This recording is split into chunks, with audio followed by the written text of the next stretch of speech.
안녕하십니까? 오늘 우리는 수천 년의 거친 세월을 거슬러 올라가 이스라엘 역사상 가장 위대하고도 파란만장한 삶을 살았던 한 남자의 흔적을 따라가 보려 합니다. 화려한 왕관의 광채보다 그 이면에 숨겨진 처절한 고통과 뜨거운 참회의 눈물에 더욱 깊이 주목해 보시길 바랍니다. 화려한 왕관 뒤에 감춰진 인간적인 고뇌와 처절한 실패, 그리고 그 모든 것을 덮었던 하나님의 놀라운 은혜가 바로 이곳 예루살렘의 뜨거운 공기 속에 여전히 살아 숨쉬고 있습니다. 베들레헴의 푸른 들판에서 시작된 평범한 목동의 노래가 어떻게 이스라엘 전체를 울리는 위대한 통치자의 서사시로 변모했는지 확인해 보십시오. 이제 시간의 문을 열고 하나님 마음에 합한 왕이라 불렸던 다윗의 치열한 삶과 신앙의 정수를 발견하기 위한 10분간의 대장정을 지금 바로 시작하겠습니다. 끝까지 함께해 주십시오. 수평선 너머에서 불어오는 선선한 바람조차 새로운 지도자의 탄생을 축복하듯 온 집안을 부드럽게 감싸 안으며 신비로운 기운을 머금고 있었습니다. 다윗, 하나님 마음에 합한 왕. 이 문구는 단순히 그의 공적을 기리는 칭호가 아니라 그가 겪었던 수많은 연단과 회복의 과정을 함축하고 있는 고귀한 신앙의 요약입니다. 그의 완벽함을 뜻하는 것이 아니라 넘어졌을 때 다시 일어섰던 그의 중심을 의미하고 있습니다. 베들레헴의 푸른 들판 위로 시원한 바람이 불어오던 그 시절 소년 다윗은 아무도 주목하지 않는 곳에서 묵묵히 자신의 양떼를 지키며 하나님을 향한 순수한 사랑을 노래하고 있었습니다. 사나운 사자와 곰의 위협 속에서도 물러서지 않았던 그의 용맹함은 단순히 육체적인 힘이 아니라 보이지 않는 창조주를 온전히 의지하는 굳건한 믿음에서 우러나온 결과물이었습니다. 마을 사람들은 저마다의 일상을 사느라 바빴지만 하나님의 시선은 이미 들판에서 다듬어진 이 소년의 중심을 향하고 계셨으며 그를 통해 새로운 시대의 서막을 힘차게 열고 계셨습니다. 이 고요한 광야의 시간은 훗날 이스라엘 전체를 통치할 위대한 왕의 심장을 단련시키는 거룩한 훈련소와 같았습니다. 황금빛 노을이 내리쬐는 언덕은 그의 찬양 소리로 가득 찼습니다. 사무엘 선지자가 이새의 막내 아들을 찾아와 뿔 나팔에 담긴 기름을 머리 위로 쏟아붓던 그 거룩한 순간에 이스라엘의 평범했던 한 목동의 운명은 민족의 위대한 미래를 책임질 왕으로 즉시 전환되었습니다. 수평선 너머에서 불어오는 선선한 바람조차 새로운 지도자의 탄생을 축복하듯 온 집안을 부드럽게 감싸 안으며 신비로운 기운을 머금고 있었습니다. 이는 단순한 권력의 승계가 아니라 하나님께서 친히 한 사람의 영혼을 지목하여 민족의 등불로 삼으셨음을 만천에 알리는 장엄한 선포였습니다. 다윗의 머리에서 흘러내린 기름 방울은 그의 육신을 적셨을 뿐만 아니라 장차 이스라엘이 걸어가야 할 빛나는 영광의 길을 예표하는 신성한 징표가 되었습니다. 거룩한 기름의 향기는 방 안을 가득 채우며 하나님의 임재를 증거했습니다. 엘라 골짜기를 가득 메운 거구 골리앗의 조롱 섞인 비웃음도 만군의 여호와 이름을 앞세우고 나아가는 다윗의 당당한 발걸음을 결코 멈추게 하거나 위축시킬 수는 없었습니다.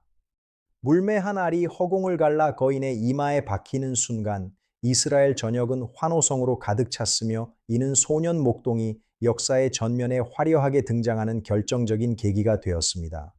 다윗의 승리는 단순히 적장을 쓰러뜨린 무공이 아니라 보이지 않는 하나님께서 우리와 함께 하신다는 사실을 온 민족에게 일깨워준 영적인 일침이었습니다. 전장에 모인 수많은 병사는 이 경이로운 장면을 목격하며 새로운 영웅의 출현에 경외심을 느꼈고 다윗의 이름은 순식간에 온 예루살렘과 유다 땅을 뒤흔드는 승리의 상징이 되었습니다. 골짜기에 울려 퍼진 승전고는 새로운 시대의 시작을 알렸습니다. 승리의 기쁨도 잠시 사울 왕의 집요한 질투는 다윗을 차가운 동굴과 거친 광야로 내몰았으며 그곳에서 그는 왕이 되기 위한 가장 혹독하고도 고독한 훈련을 받았습니다. 발끝마다 밟히는 메마른 흙먼지는 그의 육신을 지치게 했으나 다윗은 수금을 타며 하나님만이 자신의 유일한 피난처임을 고백하는 기도를 멈추지 않았습니다. 죽음의 그림자가 드리워진 절박한 순간마다 다윗은 도망자의 신세에 절망하기보다 하나님의 신실하신 보호하심을 노래하며 자신의 영혼을 더욱 깊고 넓게 확장하고 있었습니다. 이 광야의 연단은 그로 하여금 권력의 화려함보다 하나님의 임재를 더 갈망하게 만들었으며 장차 백성들의 아픔을 진심으로 품을 수 있는 목자의 마음을 형성하게 했습니다. 거친 광야의 밤하늘의 수놓인 별들은 그의 유일한 위로이자 하나님의 약속이었습니다. 아둘람 굴에 모여든 소외되고 상처받은 수백 명의 사람을 다윗은 기꺼이 자신의 가족처럼 품어 안았으며 그들은 훗날 통일 이스라엘 왕국을 세우는 가장 강력한 용사들로 거듭나게 되었습니다. 가장 낮은 곳에서 만난 이들과의 결속은 다윗의 왕권이 단순히 혈통이나 힘에 근거한 것이 아니라 진정 어린 공감과 사랑 위에 세워질 것임을 미리 보여주는 예표였습니다.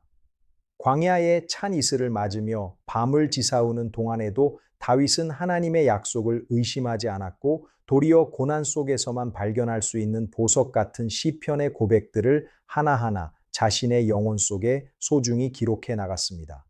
그는 고독한 도망자였으나 그 영혼은 이미 수많은 사람의 마음을 이끄는 위대한 왕이었으며 하나님의 시간표는 그의 성장을 위해 한치의 오차도 없이 완벽하게 작동하고 있었습니다. 모닥불게 모인 상처 입은 영혼들은 다윗 안에서 새로운 소망을 발견했습니다. 모든 대적을 물리치고 견고한 예루살렘 성벽 위에서 태평성대를 구가하던 권력의 정점에서 다윗은 가장 치명적인 영적 실패인 밧세바 사건이라는 깊은 어둠의 수렁에 빠지고 말았습니다. 충직한 신하 우리아를 사지로 몰아넣은 그의 은밀한 범죄는 하나님의 엄중한 시선을 결코 피할 수 없었으며 성군이라 불리던 그의 명성에 씻을 수 없는 뼈아픈 얼룩을 남겼습니다. 화려한 왕궁의 촛불 사이로 길게 늘어진 그림자들은 장차 다윗의 가문과 나라에 닥쳐올 비극적인 그림자를 암시하듯 무겁고 차가운 분위기를 온통 뒤덮고 있었습니다. 그는 한순간의 육체적 욕망을 위해 하나님과의 깊은 친밀함을 맞바꾸었으며 그 결과는 온 민족을 고통의 소용돌이 속으로 몰아넣는 비참하고도 참혹한 대가로 이어지게 되었습니다. 왕궁의 화려함 뒤에 숨겨진 죄의 악취는 그의 영혼을 서서히 갉아먹고 있었습니다. 나단 선지자가 당신이 바로 그 사람이라고 준엄하게 꾸짖었을 때 왕의 화려한 예복은 한순간에 수치와 절망의 수위로 변해버렸으며 그의 모든 권위는 하나님 앞에 초라하게 무너져 내렸습니다. 정적만이 흐르는 왕궁의 차가운 바닥 위로 다윗은 자신의 추악한 죄악을 직면하며 오직 하나님 앞에 발가벗겨진 채로 엎드려 긍휼과 자비만을 간곡히 구하기 시작했습니다. 어둠 속에 홀로 남겨진 왕의 흐느낌은 성벽을 타고 흐르며 죄의 대가가 얼마나 무거운 것인지를 온 예루살렘 거리에 고통스럽게 전하고 있었으며 그의 심령은 산산조각이 났습니다. 그는 비록 한 나라의 절대 권력자였으나 하나님 앞에서는 가장 비참한 죄인에 불과함을 뼈저리게 통감하며 자신의 상한 심령을 정직하게 내어놓는 처절한 회개의 과정을 통과하고 있었습니다. 굵은 눈물방울은 차가운 대리석 바닥을 적시며 진정한 참회의 서곡을 울렸습니다. 밤마다 침상을 적시는 참회의 눈물과 죄를 뒤집어 쓴 고통스러운 고백 끝에 다윗은 비로소 하나님께서 진정으로 원하시는 제사가 화려한 제물이 아니라 상한 심령이라는 거룩한 진리를 깨달았습니다. 하나님께서는 그의 완전함을 기뻐하신 것이 아니라 자신의 죄를 정직하게 인정하고 하나님의 인자하심만을 바라는 그의 가난한 마음을 보시고 그를 다시 은총의 자리로 회복시켜 주셨습니다. 용서받은 자의 벅찬 감격으로 노년을 맞이한 다윗은 석양에 물든 예루살렘 언덕을 바라보며 평화롭게 눈을 감는 순간까지도 하나님의 신실하심을 찬양하며 이스라엘에게 영원한 신앙의 유산을 남겼습니다. 그의 생애는 인간의 연약함이 하나님의 전능하신 손길을 만날 때 어떻게 가장 아름다운 회복의 노래로 승화될 수 있는지를 보여주는 위대한 증거가 되어 오늘날 우리에게도 깊은 소망을 전해줍니다.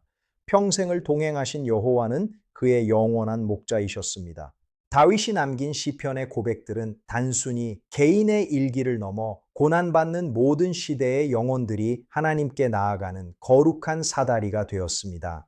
그는 자신의 연약함을 숨기지 않았기에 도리어 하나님의 강하심을 온 세상에 드러낼 수 있었으며 그의 정직한 눈물은 세대를 거듭하며 영적인 생명수로 흘러넘치고 있습니다. 예루살렘의 돌담 하나하나에 새겨진 그의 찬양 소리는 오늘날 우리에게도 변함없는 믿음의 용기를 불어넣어 주며 참된 승리가 무엇인지를 웅변하고 있습니다. 하나님의 마음에 합한 자라는 칭호는 그의 완벽함이 아닌 그가 가졌던 정직한 마음과 하나님을 향한 끝없는 목마름의 결실이었습니다. 우리는 다윗을 통해 실패조차도 하나님의 손 안에서는 위대한 걸작품으로 빚어질 수 있다는 놀라운 희망의 증거를 발견하게 됩니다. 그의 영원한 유산은 지금 이 순간에도 우리 가슴 속에서 뜨겁게 요동치고 있습니다. 우리는 지금까지 다윗의 화려한 승리와 뼈아픈 실패, 그리고 그 모든 것을 덮었던 진실한 회개의 과정을 함께 지켜보았습니다. 참으로 길고도 깊은 신앙의 여정이었습니다. 다윗이 하나님 마음에 합할 수 있었던 이유는 그가 결코 실수가 없어서가 아니라 언제나 하나님을 향해 자신의 마음 중심을 열어두고 있었기 때문임을 잊지 마십시오. 그의 삶은 우리에게 실패를 두려워하기보다 하나님께 돌아가는 것을 지체하지 말아야 한다는 준엄한 교훈을 남겼습니다. 이 깊은 울림의 기록이 여러분의 삶에도 큰 힘이 되었기를 바랍니다. 영상이 유익하셨다면 구독과 좋아요를 눌러 이 귀한 가치를 더 많은 분과 함께 나누어 주시길 부탁드립니다. 끝까지 시청해 주셔서 진심으로 감사합니다. 앞으로도 더욱 생동감 넘치고 감동적인 대작으로 여러분을 다시 찾아뵙겠습니다. 대단히 감사합니다. 안녕히 계십시오. 여러분의 따뜻한 관심은 저희가 더 나은 콘텐츠를 만드는 데 가장 큰 원동력이 됩니다. 다음에 뵙겠습니다.